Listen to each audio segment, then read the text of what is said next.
चलो पेपर में डाउट है?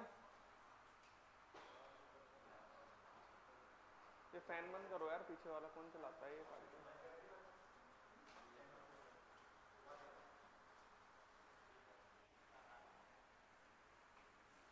बताओ जल्दी, आगे बढ़ते हैं फिर।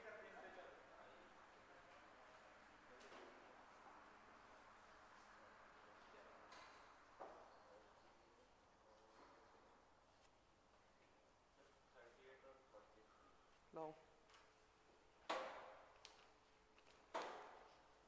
38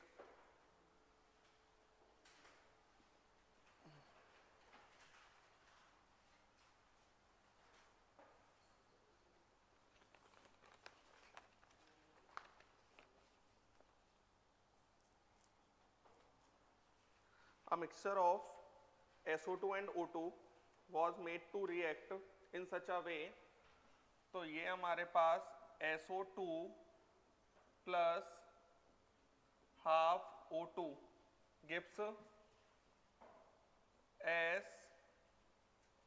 SO3, that every gram of mixture gives maximum amount of SO3। तो यहाँ पर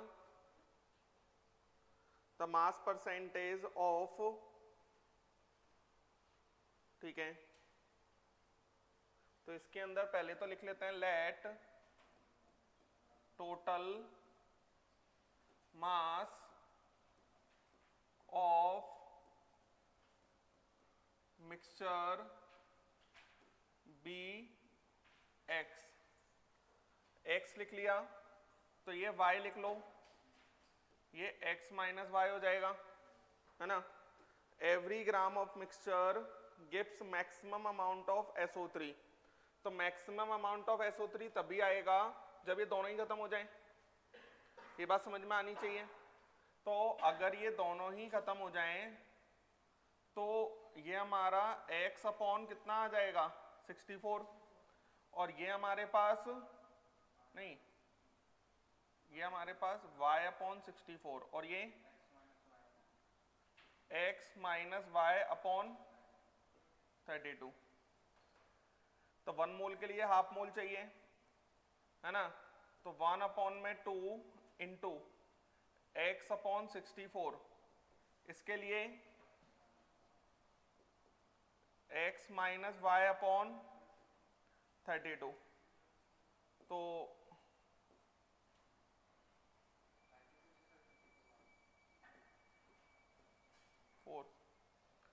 तो x बराबर 4x minus 4y, 4y equal to 3x, तो y equal to 3x upon 4, ये आ जाएगा। तो y इक्वल टू कितना आ गया 3x अपॉन 4। अब y equal to 3x upon 4 आ जाएगा तो वो पूछ रहा है mass percentage of SO2 in the original mixture. तो मास परसेंट ऑफ SO2 बराबर कितना हो जाएगा, 75% आ रहा है, नन ऑफ दीज आ जाएगा ऐसा 75%। समझ में आया? और कोई तरीका इसमें मुझे दिखता नहीं है ना, क्योंकि मास तो कंजर्व रहना है, ये दोनों खत्म हो जाए तो पूरा मास इसी का आ जाएगा। अगर इन दोनों में से कोई भी बचा रह गया तो फिर इसका मास कम आएगा ना। बात समझ में आया? ये आसान पेपर था, मार्क्स आने चाहिए थे इसमें। कोई लाया 80 से ऊपर है किसी के केमिस्ट्री में? किसी के नहीं है? कितने लाए हो तुम? हाँ तो नेगेटिव होंगे ना, नेगेटिव 55 तो कोई मतलब के मार्क्स नहीं है। तुम कितने लाए हो? होने चाहिए मतलब मेरे सारे एक्यूरेसी मेरी सही है, जितने मार्क किया मुझे सिर्फ 2-3 गलत आए। 2-3 गलत में एक्यूरेसी सही हो गई? एक्यूरेसी तब सही मानी जाती है एक भी गलत ना हो जितने मार्क किए हो। मैंने अटेम्प्ट भी ज़्यादा किए हैं ना, 18 to 19 मेरे अटेम्प्टेड पूरे। हाँ तो 18 to 19 कोई ज़्यादा अटेम्प्ट थोड़ी है, 18 to 19 तो कम ही अटेम्प्ट है। वहाँ पे नहीं कर रहे, फिर आगे किया तो बन रहे थे क्वेश्चन, वहाँ पर चलो क्वेश्चन नंबर 43 क्या कह रहा है?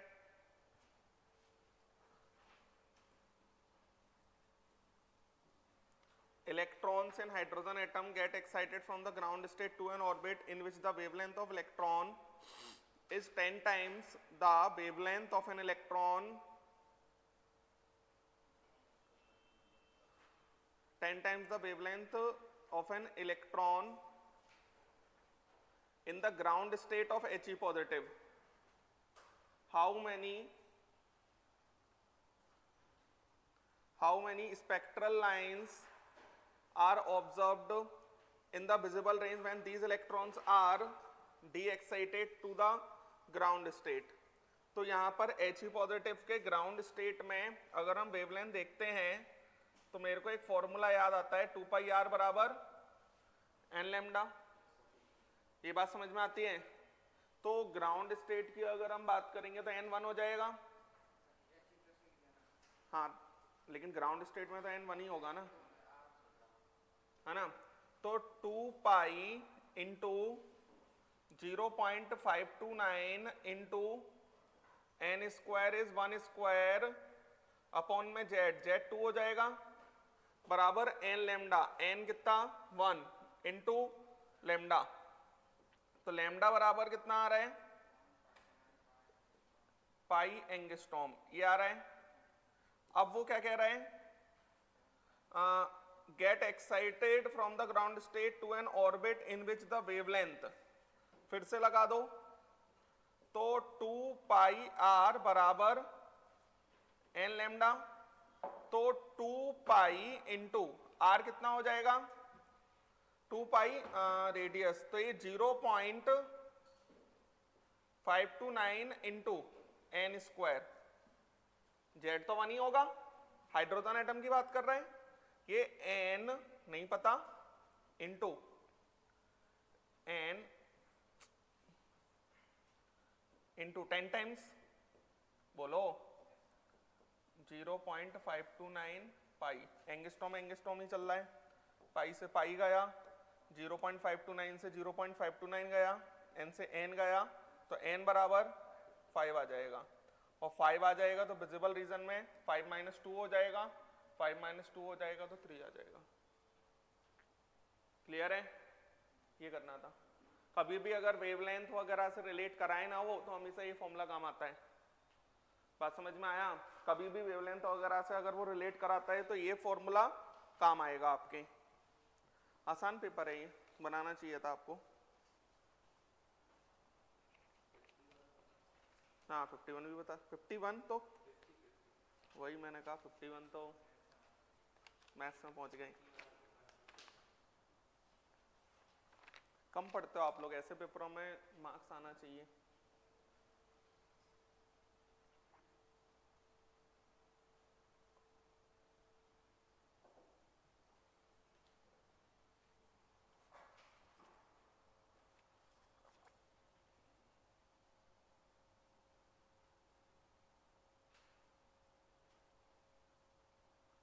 ये आसान है।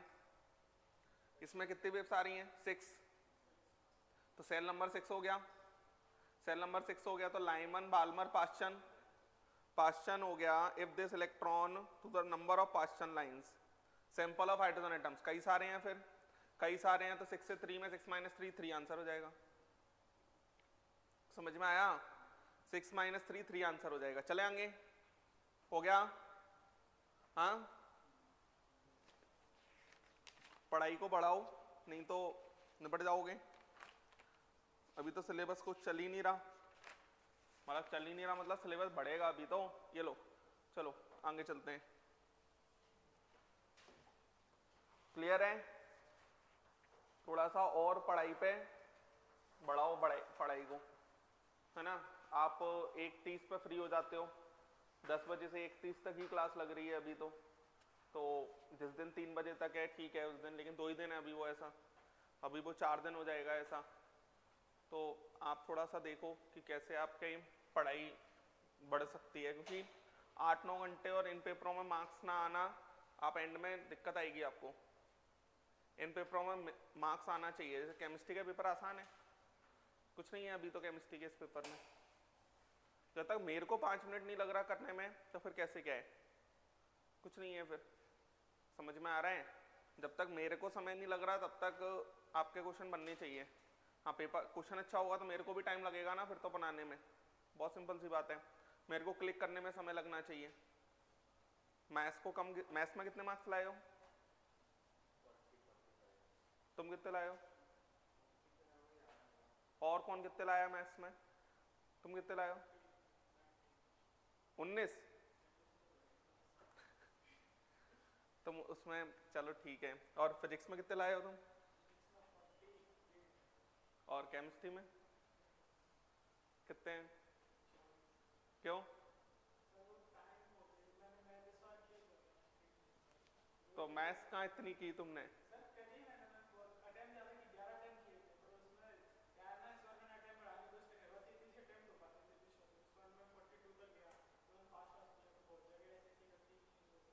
लेकिन मेरा सिर्फ कहना ये है कि अभी अगर मार्क्स नहीं बढ़ाओगे तो फिर आगे मार्क्स नहीं बढ़ते हैं, तो इसलिए अभी लगा दो जी जान। बात समझ में आ रही है? पूरा पेपर जिनको नहीं करना ना, जिनको पता है कि हमारी मैक्सिमम लिमिट 45 क्वेश्चंस की है, मैं ऐसा मान लेता हूँ, ठीक है। अभी केमिस्ट्री में इनऑर्गेनिक आ जाएगा तो थोड़ा सा 5-10 मिनट बचने लगेगा आपका वहां से, है ना। तो अगर आपको लगता है कि आपकी लिमिट 45 क्वेश्चन की है तो आपको ये ट्राई करना चाहिए कि 45 में से 35 सही हो। बात समझ में आ रहा है क्या कह रहा हूं मैं? और 45 क्वेश्चन करने का तरीका यही है कि आपके कम से कम 15-16 तो फिजिक्स और केमिस्ट्री में हो जाए और 12-13 क्वेश्चन आपके मैथ में हो जाए और इसमें एक्यूरेसी ठीक हो। समझ आ रहा है क्या कह रहा हूं मैं? इस तरीके से आपको दिमाग लगाना पड़ेगा। समझ पा रहे हो? 12-13 अगर जिनका, अब मान लो आपको देखो 45 क्वेश्चन के बाद आप तभी बढ़ सकते हो तो घर पे 8 से 9 घंटे पढ़ रहे हो, नहीं तो नहीं बढ़ोगे। 8 से 9 घंटे मिनिमम है पढ़ाई, सेल्फ स्टडी। समझ में आ रहा है? तो तब आपका अटेम्प्ट जाएगा 60 क्वेश्चन, 60 से 62 क्वेश्चन, तब जा पाएगा, क्योंकि मैथ्स बहुत क्रिटिकल फैक्टर है वहां पर, मैथ्स का खेला जाता है ज्यादा। समझ में आ रहा है ना? चलो मैंने कहां तक पढ़ाया था? शेप ऑफ, ठीक है। नेक्स्ट, अब यहां पर हमने ऑर्बिटल्स के शेप की बात कर लिया। ऑर्बिटल्स के शेप की बात करने के बाद में अब हम बात करते हैं बच्चों Pauli's exclusion principle. Pauli's exclusion principle.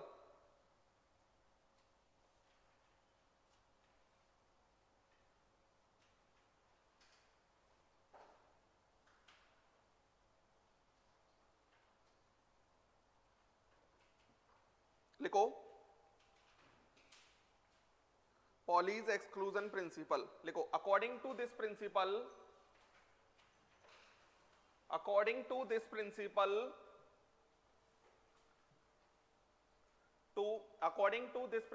two electrons in an atom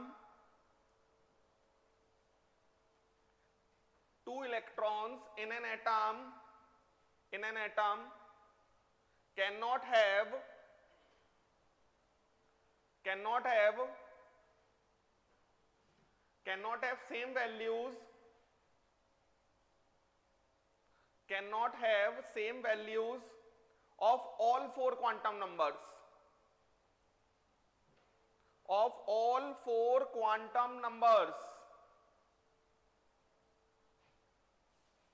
in other words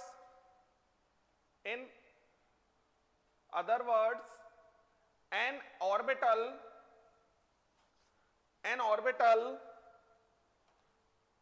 can accommodate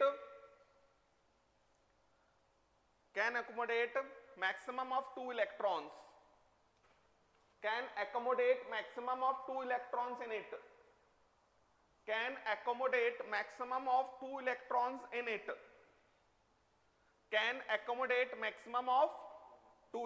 in it। जैसे हीलियम है तो हीलियम का एक्चुअल में इलेक्ट्रॉनिक कॉन्फ़िगरेशन जैसे 1s2 है, ठीक है। तो 1s2 है, ये समझते हैं सभी। 1s2 मतलब हो गया कि आगे वाले वैल्यू n रिप्रेजेंट करती है, जो सब सेल लिखा है वो l रिप्रेजेंट करता है। ये बात समझ में आ रहा है? तो यहां पर अगर हम बात करते हैं जैसे फर्स्ट इलेक्ट्रॉन, है ना, और यहां पर हम बात कर लेते हैं सेकेंड इलेक्ट्रॉन की, ठीक है, फर्स्ट इलेक्ट्रॉन और सेकेंड इलेक्ट्रॉन। इसको अगर हम लिथियम कर लें तो लिथियम हो जाएगा 1s2 और 2s1, और ये हमारा थर्ड इलेक्ट्रॉन कर लेते हैं, तो ये हमारे पास ये आ जाएगा n equal to 1, l equal to 0, है ना, और l इक्वल टू 0 तो m इक्वल टू 0 और s equal to plus half और माइनस हाफ। अब यहां पर अगर हम बात करते हैं सेकेंड इलेक्ट्रॉन का, तो सेकेंड इलेक्ट्रॉन के लिए n equal to 1, l equal to 0, m equal to 0 और s equal to minus half और प्लस हाफ। बात समझ में आ रही है? s equal to minus half और प्लस हाफ। तो यहां पर अगर हम बात करते हैं, ये हमारा चौथा क्वांटम नंबर चेंज हो गया, लेकिन मान लो इसमें मैं तीसरा इलेक्ट्रॉन और भर देता तो दिक्कत हो जाती, फिर तो सेम ही आ जाते चारों। इसलिए एक ऑर्बिटल में 2 इलेक्ट्रॉन आ सकते हैं। जैसे थर्ड इलेक्ट्रॉन किस में चला गया, फिर 2 में, तो n equal to 2, l equal to 0, m equal to 0, s equal to plus half और लिख लें।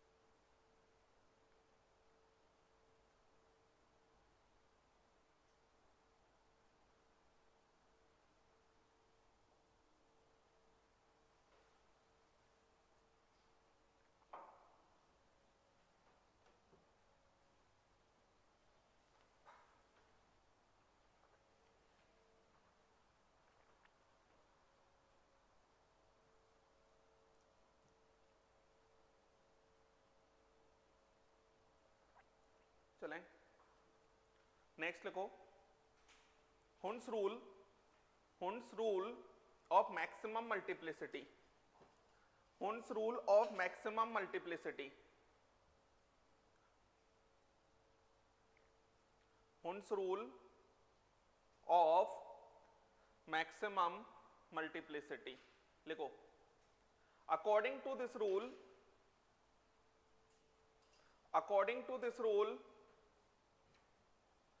according to this rule, pairing of electron in degenerate orbitals, degenerate orbitals में ब्रैकेट में लिख लेना same energy level orbitals,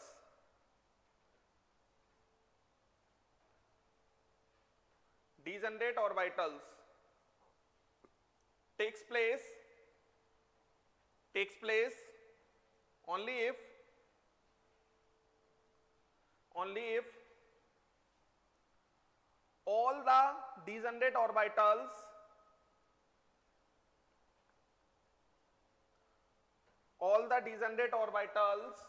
are singly occupied,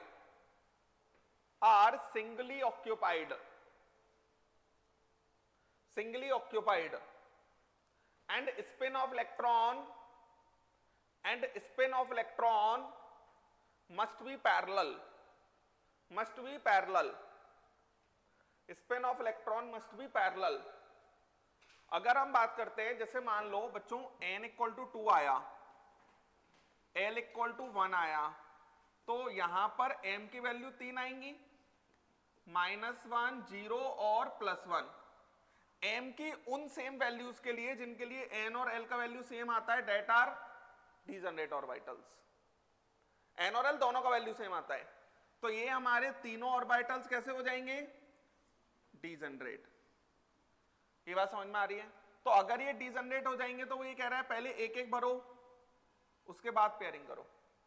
same d के अंदर ऐसी वैल्यू कितनी आ जाएगी, 5, तो n इक्वल टू 3 है और l इक्वल टू कितना है बच्चों 2 है, तो n इक्वल टू 3 है, l इक्वल टू 2 है, तो ये हमारे पास -2 -1 0 +1 और +2। तो यहां पर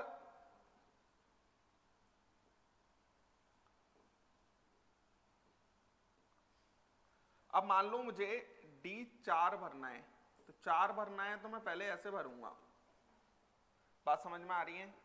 अगर मेरे को D6 भरना है, D6 भरना है तो ये बात समझ में आया, समझ गए। एक टर्म डिफाइन करते हैं बच्चों spin multiplicity.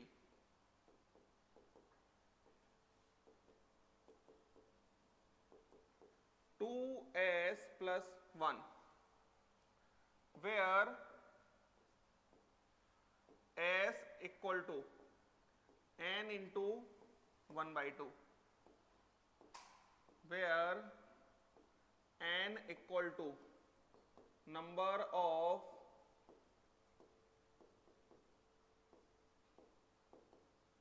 unpaired electron। Clear है? where n equal to number of unpaired electron। तो Hund's rule of maximum multiplicity का मतलब ही यही है कि स्पिन मल्टीप्लिसिटी मैक्सिमम।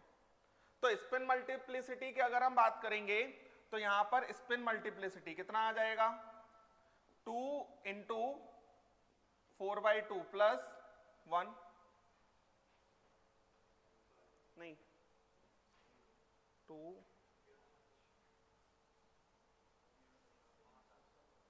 एक मिनट हाँ सही है ना। हाँ तो स्पिन मल्टीप्लिसिटी का अगर हम ओवरऑल फॉर्मूला देखते हैं तो ये हमारे पास क्या आ जाएगा n+1। क्लियर है? समझ गए? तो पहले डीजनरेट ऑर्बिटल्स में एक एक एक दो और उनकी भी स्पिन सेम होनी चाहिए, तब पेयरिंग करना चालू करो। लिख लें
चलें।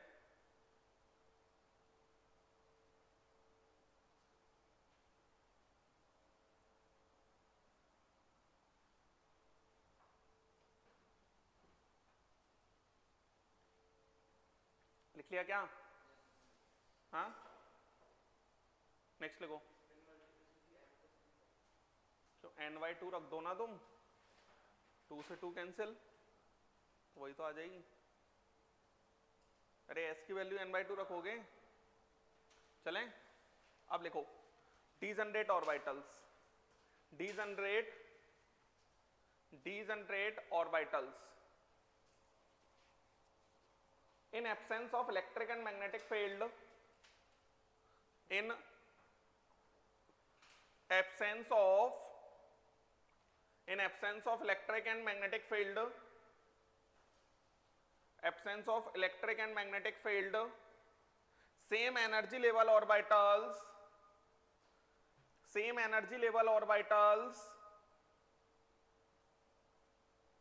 are degenerate orbitals. Same energy level orbitals are degenerate orbitals. Are degenerate orbitals. Are degenerate orbitals. समझ पा रहे हैं? Are degenerate orbitals. चलो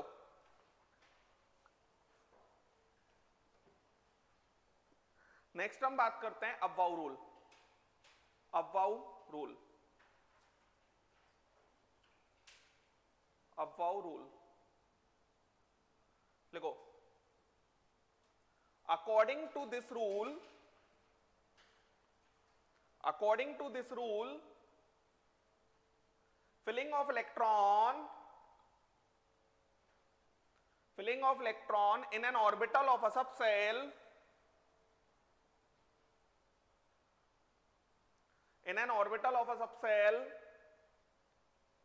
is done in increasing order. According to this rule, filling of electron in an orbital of a subcell is done in increasing order of energy. Increasing order of energy, and energy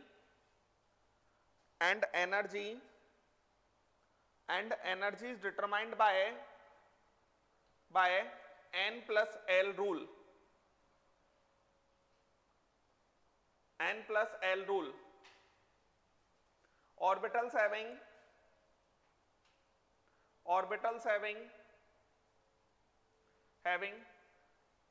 higher value of N plus L, higher value of N plus L will have higher energy. Will have higher energy. Will have higher energy. And those orbitals of a subcell,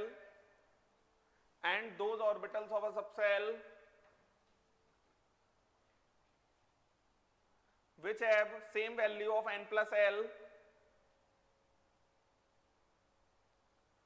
same value of N plus L,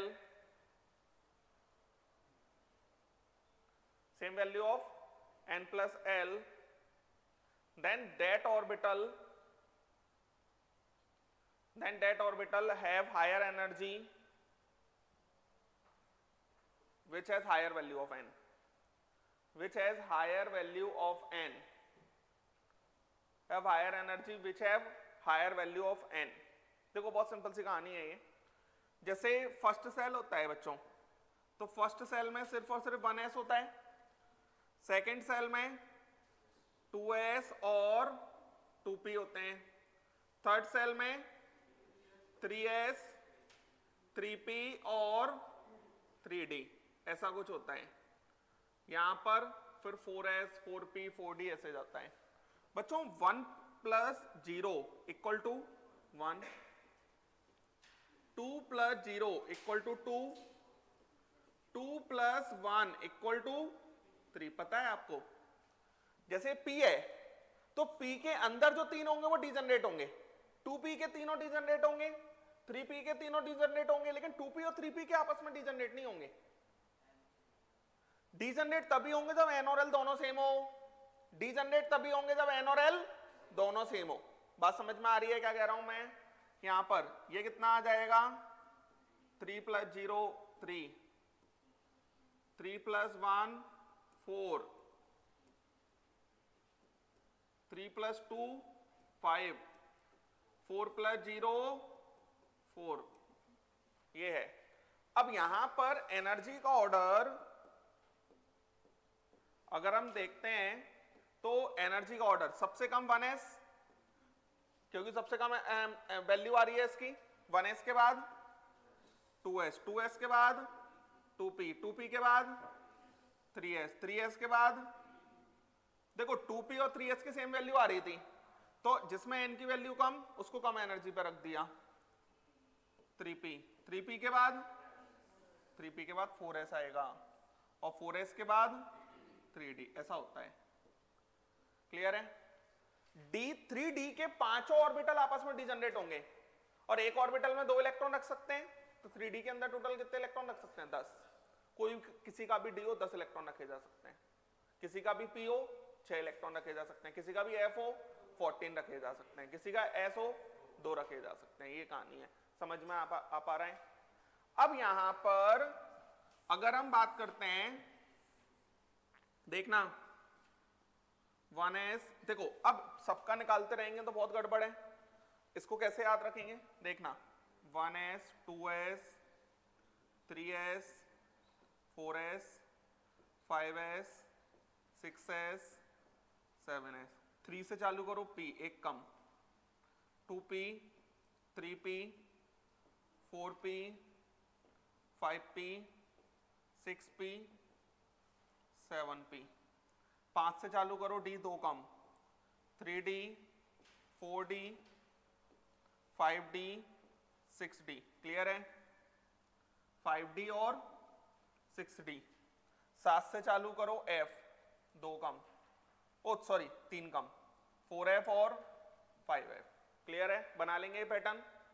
ये pattern बनाने के बाद इस तरीके से electron भरा जाता है,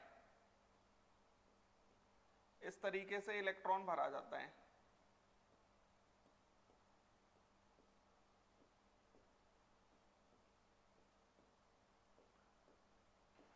ये इलेक्ट्रॉन भरने का ऑर्डर होगा, ये एनर्जी का ऑर्डर आया होगा, n+l से निकाला होगा, तो हम ये पैटर्न में याद रखेंगे। पहले 1s, फिर 2s, फिर 2p, फिर 3s, फिर 3p, फिर 4s, फिर 3d, फिर 4p, फिर 5s, फिर 4d, 5p, 6s, फिर 4f, d, p, s, इस तरीके से। p किसी का भी होगा 6, d किसी का भी होगा 10, s किसी का भी होगा 2, f किसी का भी होगा 14, क्लियर है? तो ये इस तरीके से याद रखना है, इसमें सारे एटॉमिक नंबर्स के हम लिख सकते हैं। क्लियर है क्या कह रहा हूं मैं? समझ में आ पा रहा है सभी को? लिख लें।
चलें,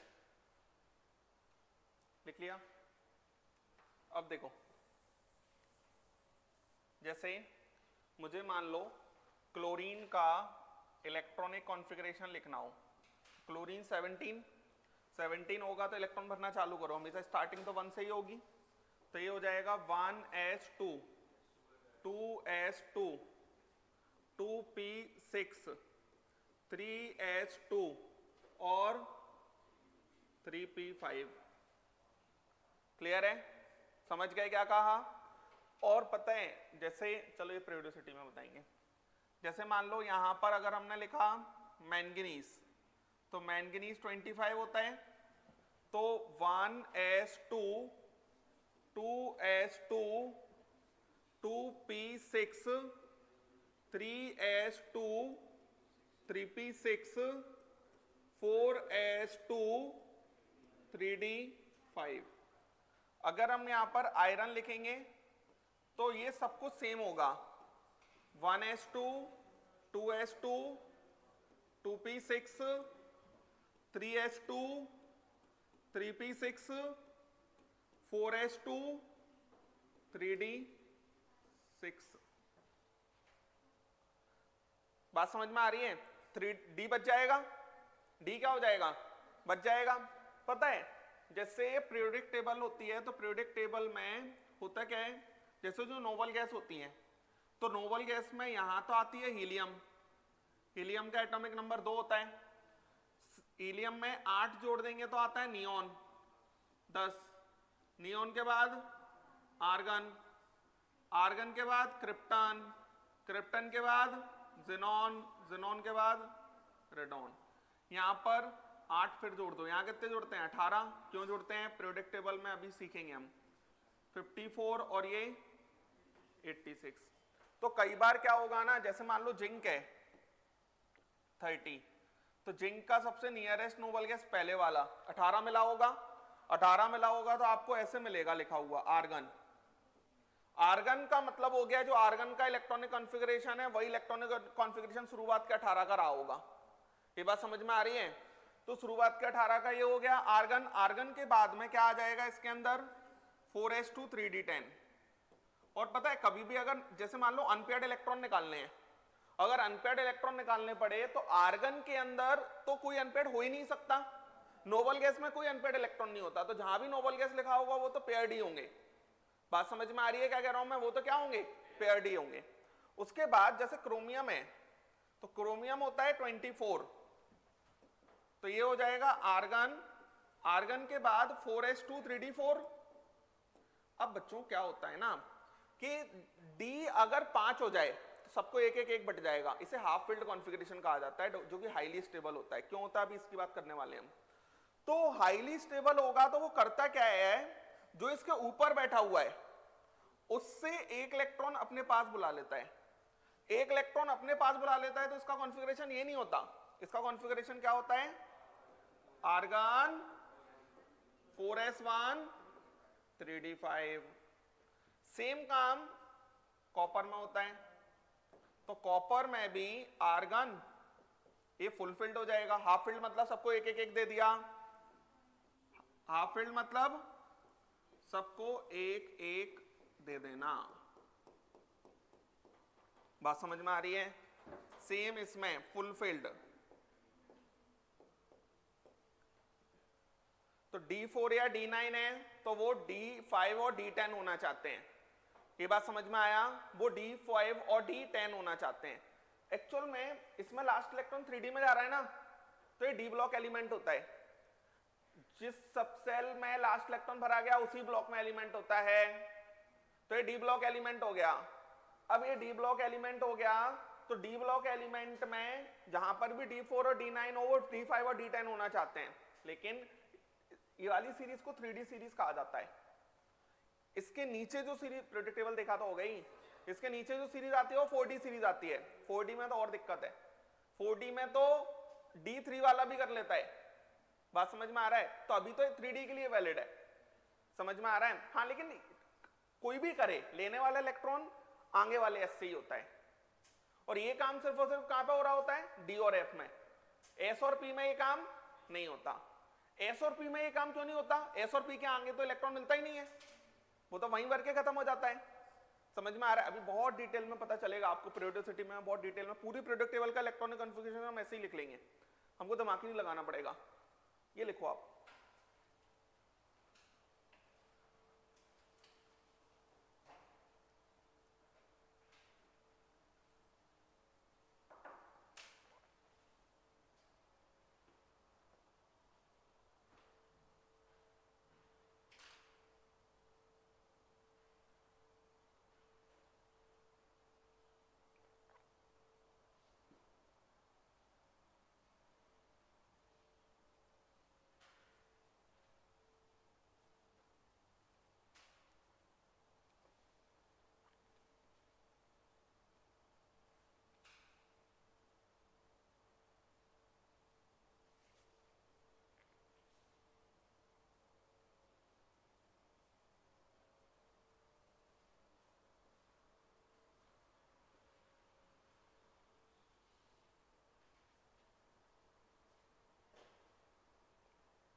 चलें,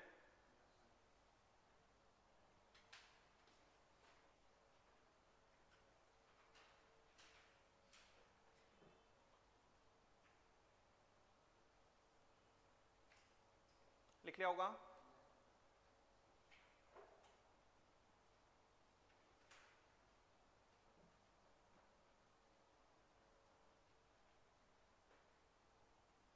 चले आगे, नेक्स्ट लिखो हाफ फिल्ड और फुल फिल्ड रूल, स्लैश करके लिख लेना, half filled slash full field rule, half filled slash full field rule लिखो। whenever there is deficiency of only one electron, whenever there is deficiency of only one electron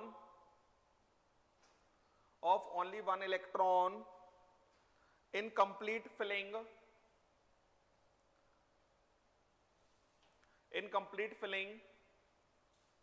or half filling of subcell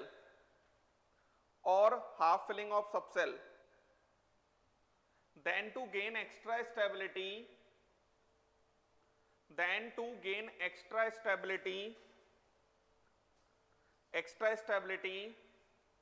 one electron comes from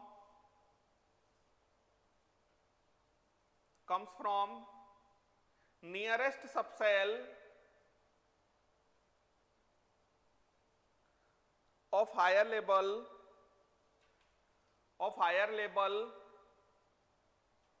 and enter into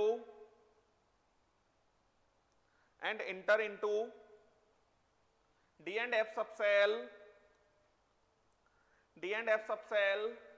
of lower energy level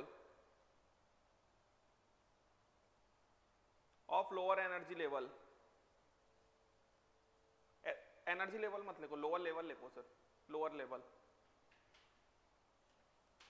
this rule is not applicable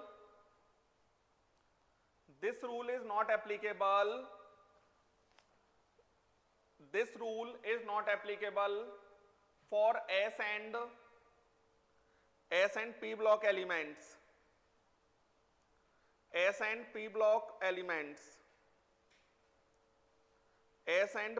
elements, due to absence of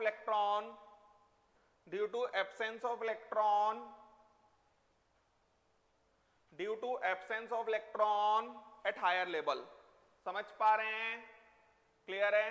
तो P2 से P3 कभी नहीं करना, समझ में आ रहा है ना? D4 से D5 करेंगे और D9 से D10 करेंगे 3D के लिए। 4D में तो और दिक्कत है, बस 4D में तो D8 वाला भी D10 चला जाता है पैलेडियम और 4H 0 हो जाता है।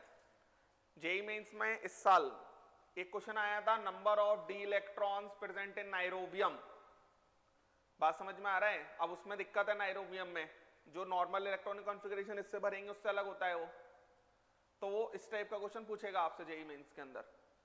समझ में आ रहा है ना? तो मैं तो ये बोलता हूं कि सबका इलेक्ट्रॉनिक कॉन्फ़िगरेशन पता होना चाहिए हमको, बात समझ में आ रहा है? नेक्स्ट लिखो cause of extra stability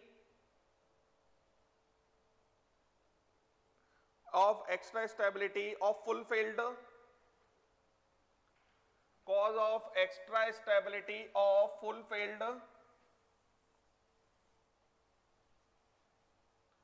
filled and half filled configuration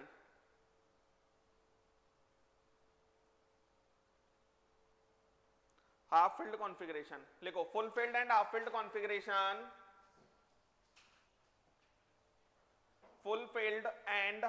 configuration are extra stable due to following two reasons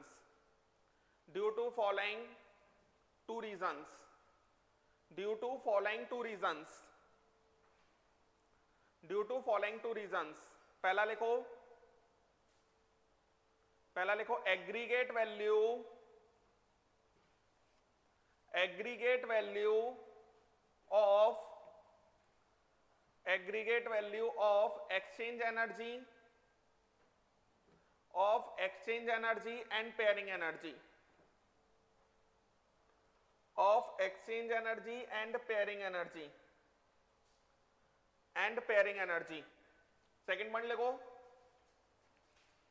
second point लिखो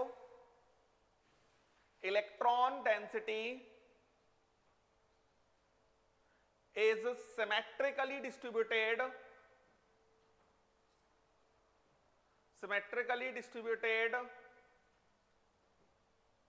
along x, y and z direction.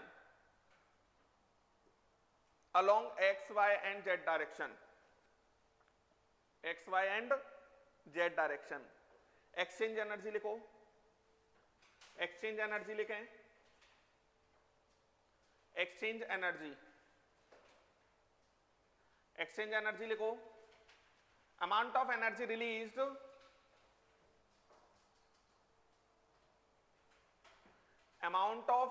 Released due to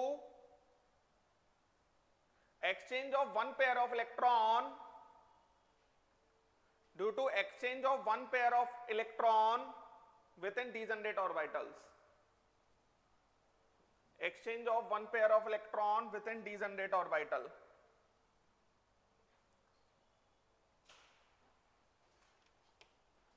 Next लिखो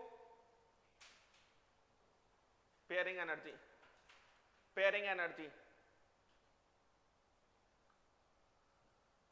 Amount of energy required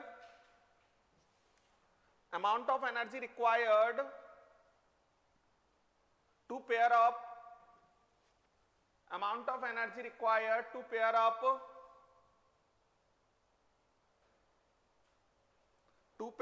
one electron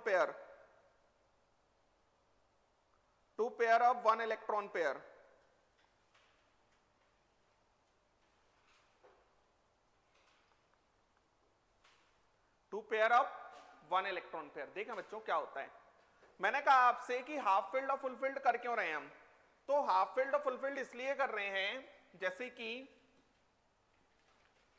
मान लो मेरे पास D4 लिखा है,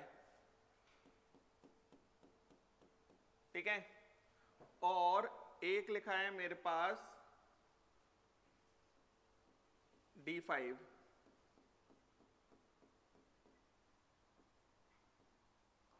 तो D4 degenerate orbitals के अंदर जैसे ये इलेक्ट्रॉन है डीजनरेट में इधर जा सकता है, ये इधर जाएगा तो ये इधर आ जाएगा, सेम स्पिन के साथ इंटरचेंज होता है डीजनरेट में, ये इधर जा सकता है, ये इधर। 3 पोजीशन है इसके लिए 2 पोजीशन है क्योंकि एक तो ऑलरेडी काउंटेड है, और इस वाले के लिए 1 पोजीशन है।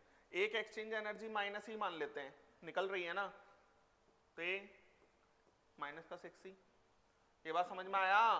टोटल कितने एक्सचेंज हो रहे हैं? 6 हो रहे हैं ना, ये इधर गया तो ये भी इधर आएगा, ऐसे एक्सचेंजेस होंगे। सेम यहां पर अगर हम बात करते हैं तो ये हमारे पास कितनी जगह जाएगा? 4 जगह, ये 3 जगह, ये 2 जगह, ये 1 जगह, माइनस का 10 ही। तो एक्सचेंज एनर्जी रिलीज काफी ज्यादा होती है। अगर हम यहां पर बात करते हैं स्पिन मल्टीप्लिसिटी की, तो स्पिन मल्टीप्लिसिटी हो जाएगा n+1, तो ये आ जाएगा 4+1 दैट इज 5। ये स्पिन मल्टीप्लिसिटी कितना आ जाएगा? 5+1 दैट इज 6। तो यहां पर एक लाइन और होती है, मोर स्पिन मल्टीप्लिसिटी मोर स्टेबिलिटी। यहां पर पेयरिंग एनर्जी नहीं आएगी। क्यों नहीं आएगी? पेयर हुआ ही नहीं है। क्लियर है? इसी तरीके से अगर मैं बात करता, ये हो गया D9 और ये हो गया D10, तो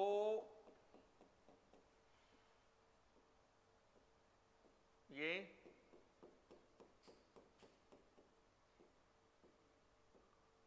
ऐसा, तो ये जो इस वाली स्पिन है इसके कितने एक्सचेंज हो जाएंगे? 10। बात समझ में आ रही है यहाँ? और इस वाली स्पिन के कितने हो जाएंगे? 6। तो ये टोटल कितना आ जाएगा? माइनस का 16 ही, प्लस 4p, 4 पेयर आ रहे हैं ना, अरे बोलो। यहां पर अगर हम देखते हैं तो इसका भी -10e, इसका भी -10e, ये कितना माइनस का 20e प्लस 5p। तो एक्सचेंज एनर्जी की अगर हम बात करेंगे, एक्सचेंज और pairing energy, overall aggregate value इसकी काफी ज्यादा, मतलब एनर्जी रिलीज ज्यादा होगी इसमें। पेयरिंग एनर्जी लगती है और एक्सचेंज एनर्जी रिलीज होती है। पेयरिंग एक्चुअल में 2 इलेक्ट्रॉन को एक साथ रखना है तो एनर्जी लगेगी ना, तो that is pairing energy. Exchange energy मतलब जो इलेक्ट्रॉन यहां से आ गया यहां से आया, तो उसमें थोड़ी बहुत एनर्जी रिलीज होती है, डेट इज एक्सचेंज एनर्जी। तो हाफ फिल्ड और फुल फिल्ड इसलिए ज्यादा स्टेबल होते हैं क्योंकि एग्रीगेट वैल्यू एक्सचेंज एनर्जी और पेयरिंग एनर्जी की ज्यादा होती है। क्लियर है? एग्रीगेट मतलब मिलाकर जो एनर्जी रिलीज हो रही है, जो लग रही है, उसमें ओवरऑल एनर्जी रिलीज ज्यादा होगी हाफ फील्ड और फुल फील्ड में। क्लियर है? क्या कहा मैंने? एक्सचेंज एनर्जी समझ गए ना? लिखेंगे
चलें, लिखो जल्दी से।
चलें,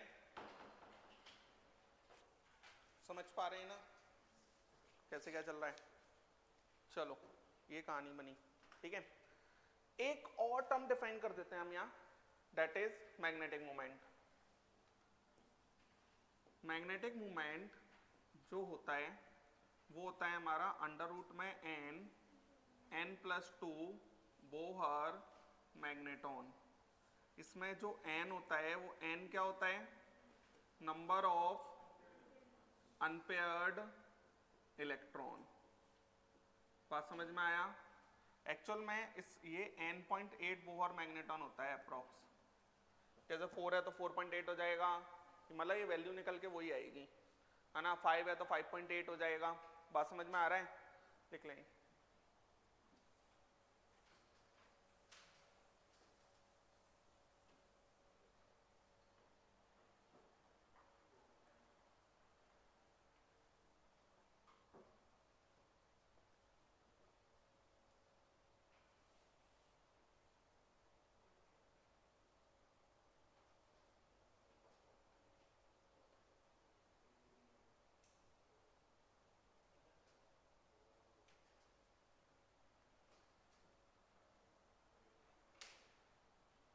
चलें,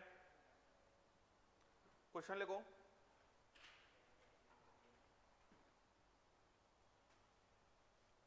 कैटायन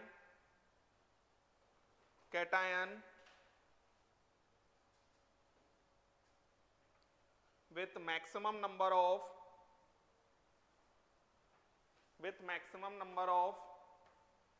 unpaired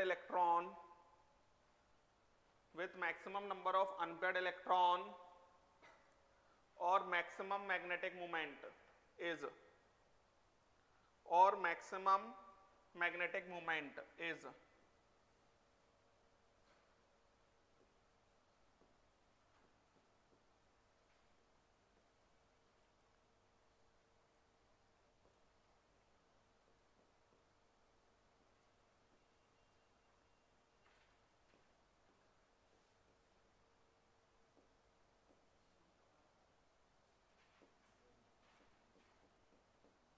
Ni+2।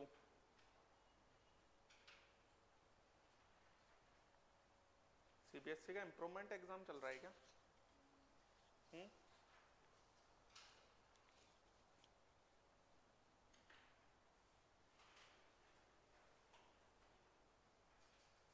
इम्प्रूवमेंट में सारे पेपर देने पड़ते हैं, एक दो,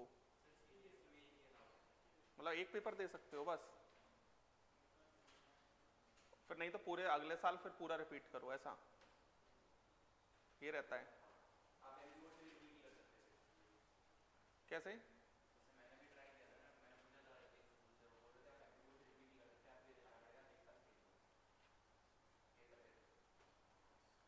मतलब सीबीएसई से पास होने के बाद आप एमपी बोर्ड का पेपर 12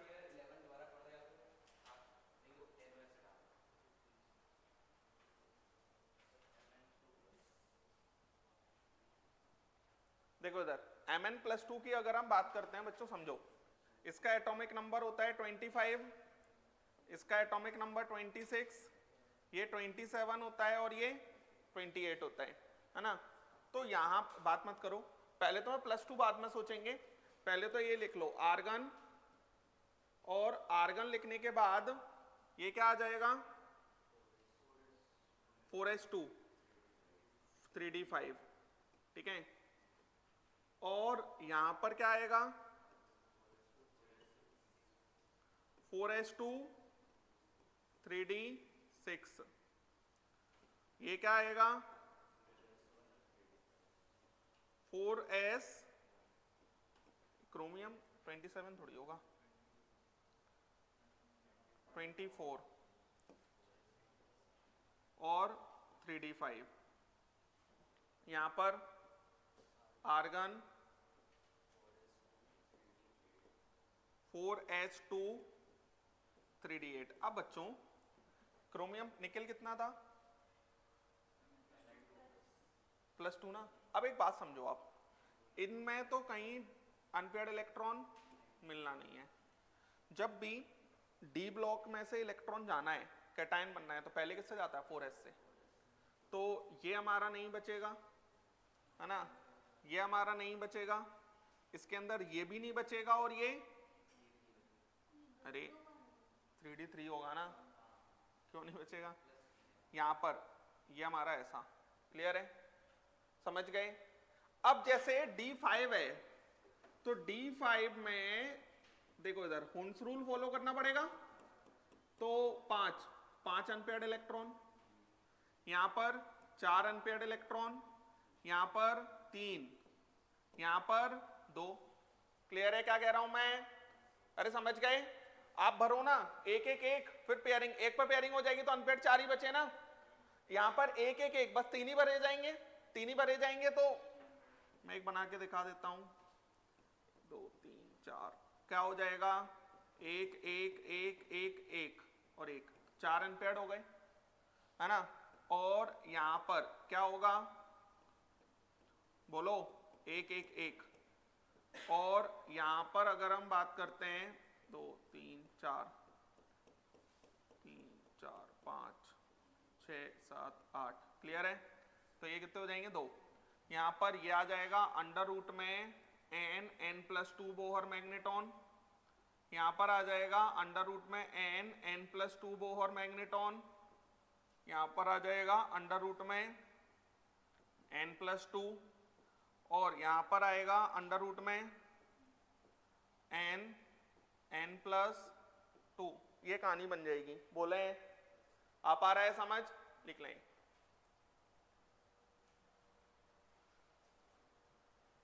क्लियर है ना? इस तरीके से करना है। अरे कोई तकलीफ? तो डी में कैसे भरे जाएंगे ये समझ आ गया ना?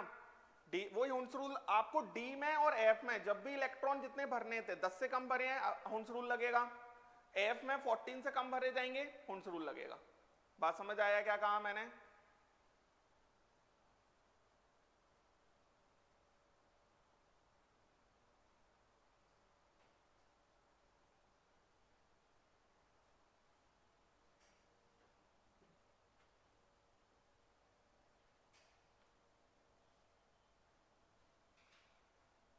चलें?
कैटायन, नेक्स्ट लिखो। Cation, cation with zero magnetic movement is, cation with zero magnetic movement is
with zero.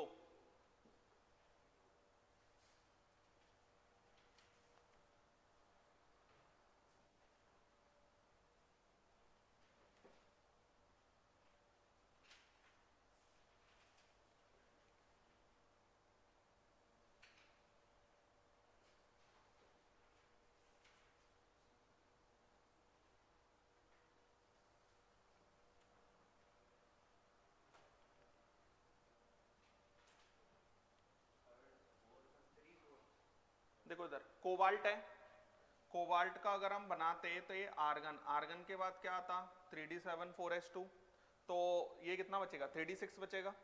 ये समझ में आता है, क्योंकि 3 चले जाएंगे तो पहले 4s से फिर 3d से, तो ये 3d6 बचा। और अगर ये 3d6 बचेगा तो n इक्वल टू कितना आएगा इसमें 4। आया आप समझ, क्योंकि 6 तो एक एक एक भरा, एक और भर दिया तो 4 अनपेयर्ड हो गया। अब cd+2, cd+2 के लिए आप ऐसे समझो, देखना जरा इसमें कौन आ जाएगा क्रिप्टन, तो 36 तो यही चले गए, अरे समझ में आ रहा है।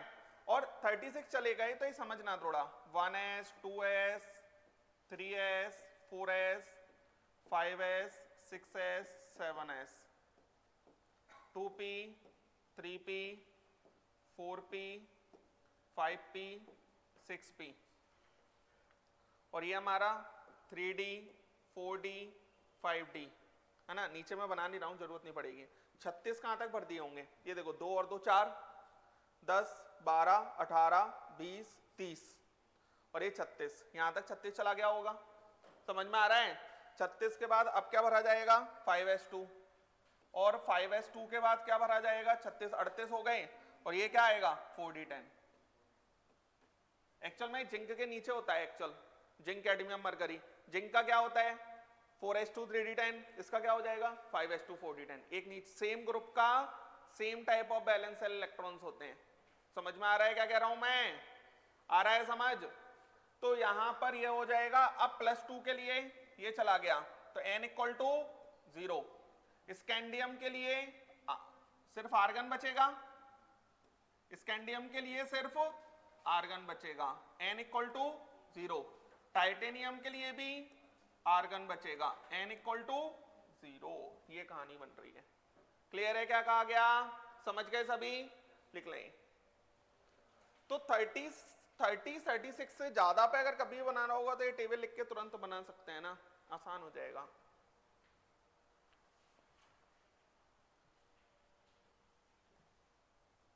जल्दी से लिखें।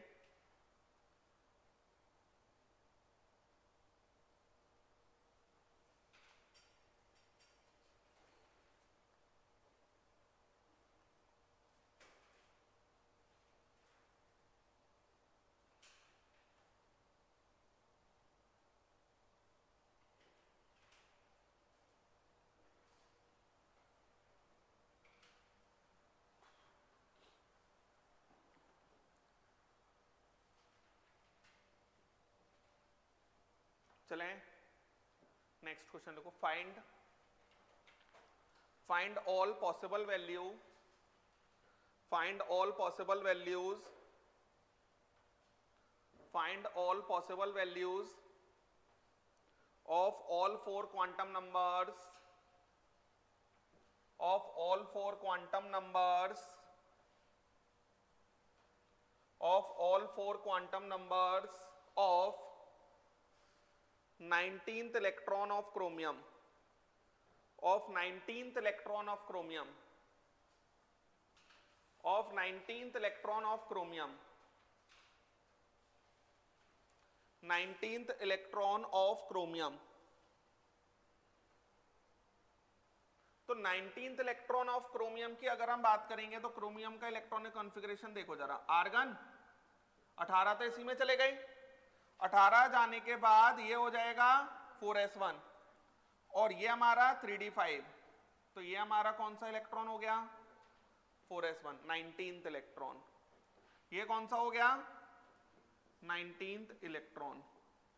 और ये 19th इलेक्ट्रॉन अगर हो जाएगा तो 19th इलेक्ट्रॉन इसमें गया, अरे 18 इसमें गए, ये 19 में गया, फिर ये गए, तो n equal to 4, l equal to 0, m equal to 0, l equal to +1, sorry s equal to +½ और -½ क्लियर है।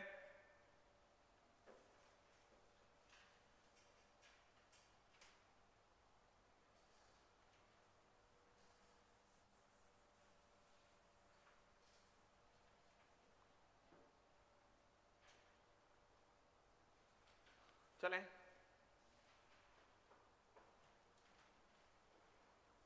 जल्दी से लिखें, लिखो there are two kind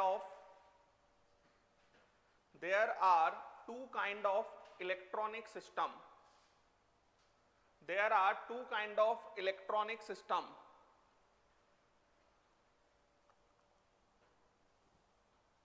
There are two kind of electronic system.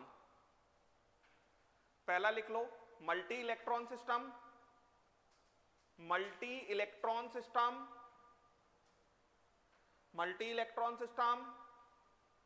दूसरा लिख लो सिंगल इलेक्ट्रॉन सिस्टम।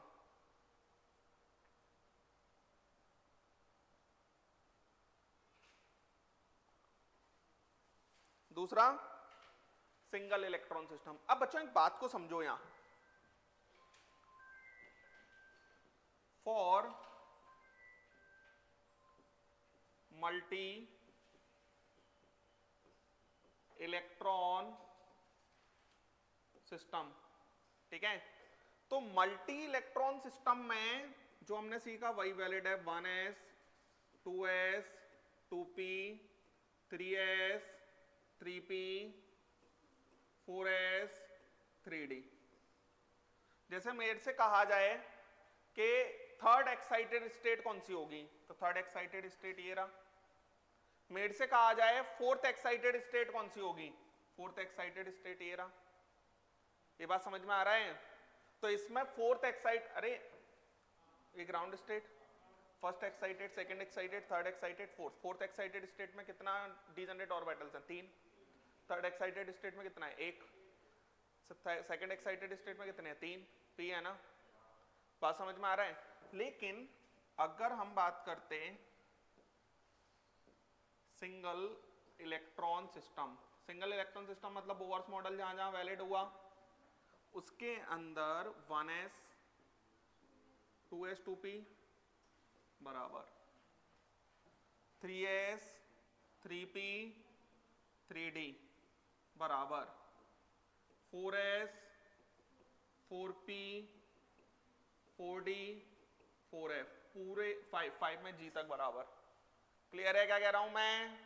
तो यहां पर पता है बात क्या है, जैसे 2s और 2p ये फर्स्ट एक्साइटेड स्टेट होगा, ये क्या होगा, फर्स्ट एक्साइटेड स्टेट।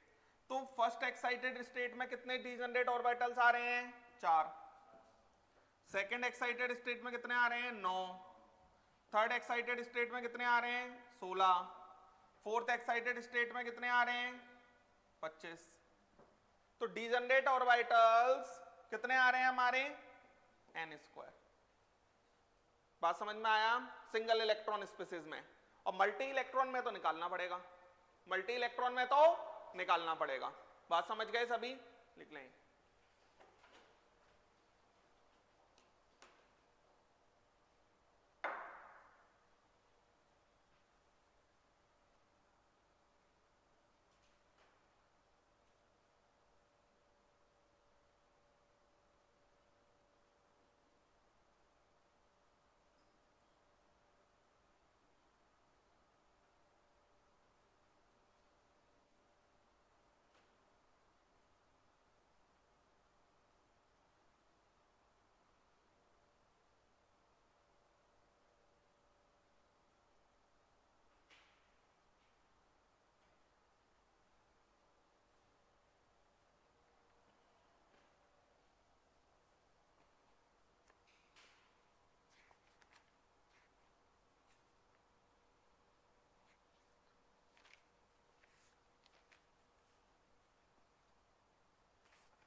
समझ पा रहे हैं।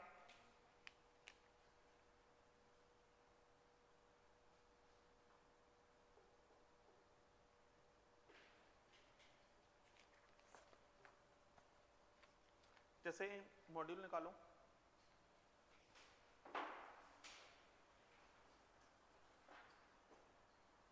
मॉड्यूल निकाल लो। क्यों?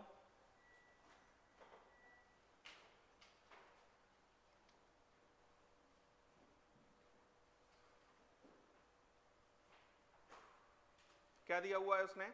Not considering the electron spin, exercise 4 level 2 में आओ, क्वेश्चन नंबर 11, एक्सरसाइज 4 लेवल 2 का क्वेश्चन नंबर 11,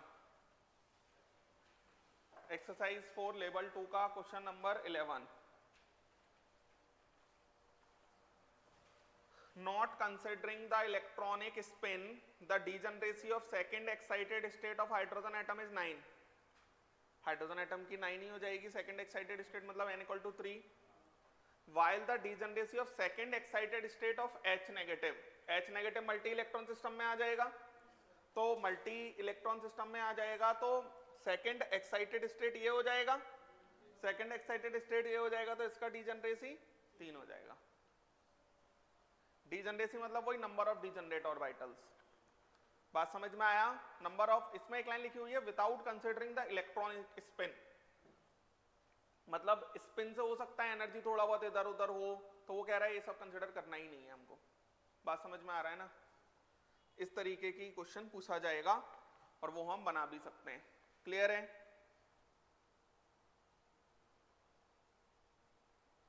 समझ पा रहे हो? इस तरीके से यही क्वेश्चन बताने के लिए मैंने ये बताया। वैसे ही पता होता है हमें पहले से कि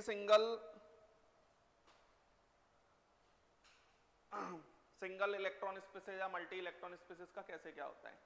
बात समझ में आया?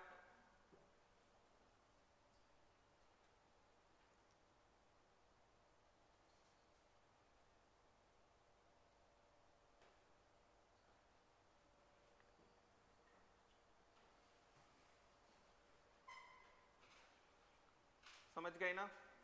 तो ये कहानी इस तरीके से चलेगी। एक और चीज समझ लो, जैसे मान लो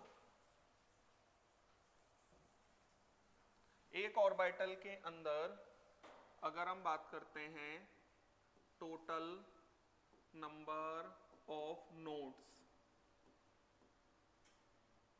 ये होते हैं n-1।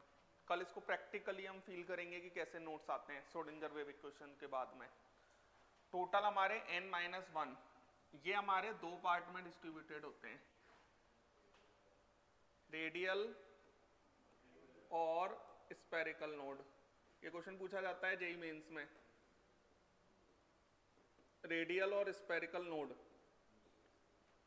ये होते हैं हमारे n-l-1, और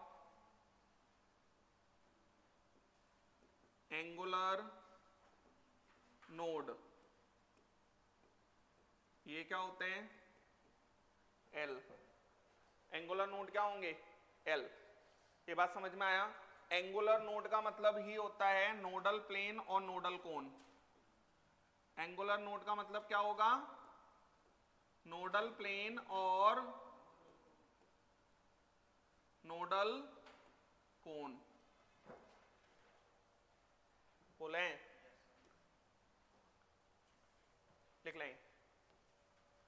कल हम बनाएंगे एक्चुअल में कि रेडियल और स्फेरिकल नोड कितने डिस्टेंस पे आ रहा है ना, फिर कितने डिस्टेंस पे आ रहा है, ये एक्चुअल में बनाएंगे कल हम। कल ये चैप्टर कंप्लीट हो जाएगा, श्रोडिंगर और पढ़ाना है बस, क्वांटम नंबर खत्म है।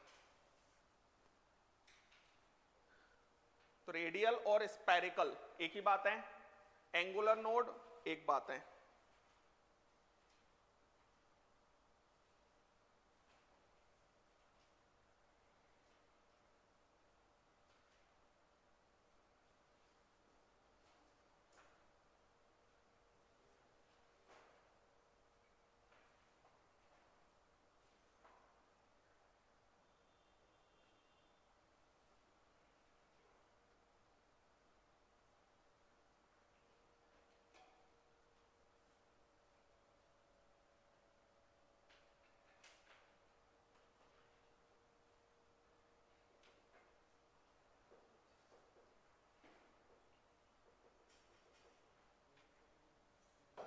समझ आ रहा है सभी को कैसे क्या चल रहा है ना? होमवर्क लिखो।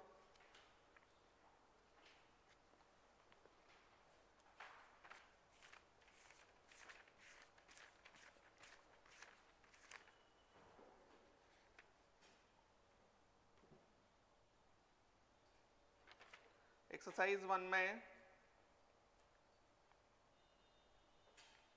सिर्फ और सिर्फ 36 और 37, 36, 37 और 38 ये छोड़ के सारा कर लो। 36, 37, 38 बात कर चुके हैं मैक्सिमम, तो 36, 37, 38 छोड़ के सारा कर लो। एक्सरसाइज 2 में 24, 25, 26, 27, 28, 29 ये छोड़ के सारा कर लो।